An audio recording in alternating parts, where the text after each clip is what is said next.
Well, welcome to the Professional Rule Breaker Show. My name is Kathy Walterhouse, and I'm your host for today's show. And today I wanted to talk about something that someone had said to me. Actually, I had someone ask me a question about how can they stop feeling slimy and icky every time they think about selling and every time they talk to a customer. And this is from someone who is pretty successful and is fairly well known. So I wanted to go ahead and kind of answer this question because I think it's a really common thing, whether or not you've been in sales for a while or if you're brand new to sales, because if you're focusing on the wrong thing, it can make you feel icky and it can just make you feel like, I don't know if I want to do this because it's all about selling.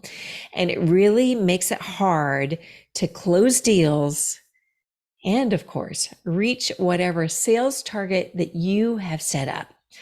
So let's start about talking about perhaps it's time that you change the way that you think about sales and the sales process. So the statement that I want to make here is that great people don't think like sellers. They think like buyers. So what on earth does that mean, right?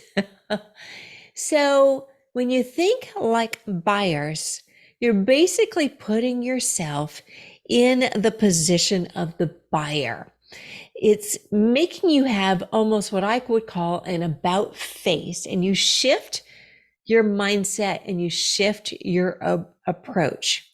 Because when you focus on the buyer and not yourself, the sales discovery process is no longer about you. It's no longer about your product. It's no longer about your company. It's about understanding the needs and the wants of the buyer. What you're doing is you're putting yourself in their shoes.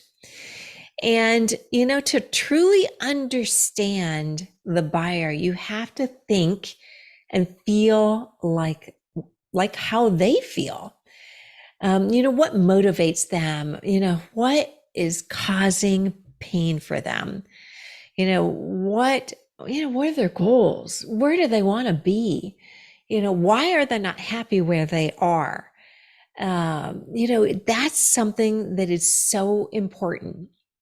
Some of you may know this, or maybe you may not. I'm also a professional actress as well.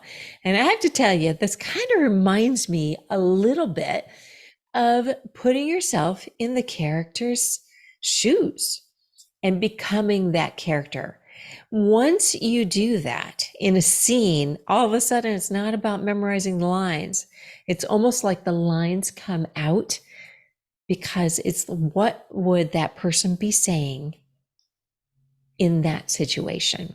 So if you can kind of think about that in the same sense with your prospect, with your customer, because they have some sort of problem, right? Maybe their operating costs are too high, or maybe they're not being efficient, or maybe they really need something. And that's where you come in.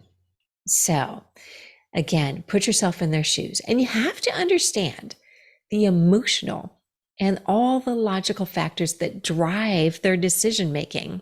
There is a saying that people buy on emotions. They absolutely do. They'll start looking at your product or your service a lot of times because of emotion, but then logic comes into place and they start comparing one thing to the other.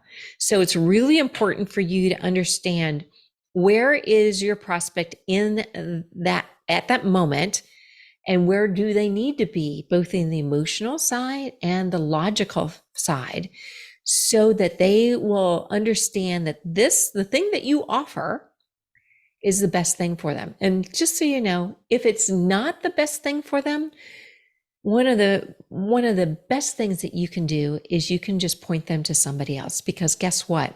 That customer is going to come back to you when they're looking for something that you can offer, and they'll probably give you a referral.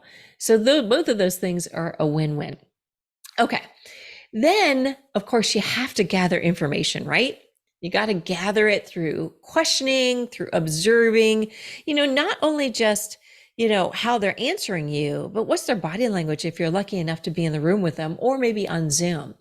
And then ask the open-ended questions. You don't want to ask closed questions because a yes or no sometimes is not a good answer, And so ask open-ended questions and pay attention to, like I said, their verbal and non-verbal cues. And don't be afraid to ask my most favorite question of all, why? Think of it as you're digging and digging and digging, and you're going to hit the pot of gold that's over the rainbow.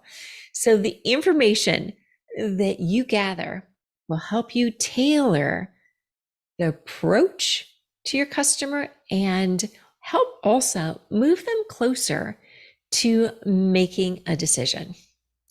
And then focus on their outcomes, not yours. Stop thinking about your commission check.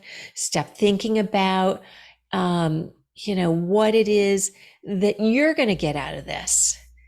It's all about the buyer. The buyer's personal outcome is what matters most, not yours.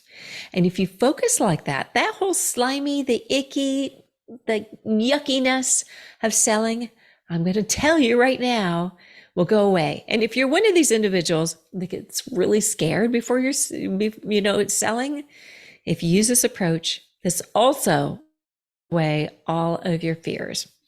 Because, successful selling doesn't really happen by chance. It really doesn't. It requires a shift in your approach. And you got to channel that inner buying.